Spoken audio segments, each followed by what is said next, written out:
श्री स्वामी समर्थ आपल्या आयुष्यामध्ये छोट्या छोट्या गोष्टीचा आनंद घ्यायला पाहिजे. कधीही आयुष्यामध्ये लक्षात ठेवा, खूप मोठ्या गोष्टी ना त्याचा आनंद नसतो. छोट्या छोट्या गोष्टी आहे ना, छोट्या गोष्टीमध्ये आपण आनंद शोधला पाहिजे आणि आनंद घेतला पाहिजे. ह्या छोट्या गोष्टी आहे, काही दिवसानंतर तुम्हाला असा अनुभव येईल की ह्या छोट्या छोट्या आनंदामुळे तो खूप मोठा आनंद होतो आणि त्याची अनुभूती खूप छान असते. कोणत्याही गोष्टीमध्ये जास्त अधिक विचार नाही करायचा, असं कसं होईल तसं होईल, कारण की विचारामध्येच माणूस जास्त गुरफटून जातो.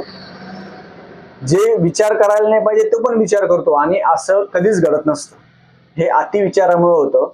म्हणून छोट्या छोट्या गोष्टीचा आनंद घ्यायचा, मनामध्ये दडपण ठेवायचं नाही, मन शांत ठेवायचं. श्री स्वामी समर्थ या जपाचं जास्त नामस्मरण करायचं आणि मन आपलं शुद्ध ठेवायचं. कोणाबद्दल वाईट चिंतायचं नाही, मन शांत ठेवायचं, नामस्मरण आयुष्यभर सुरू ठेवायचं.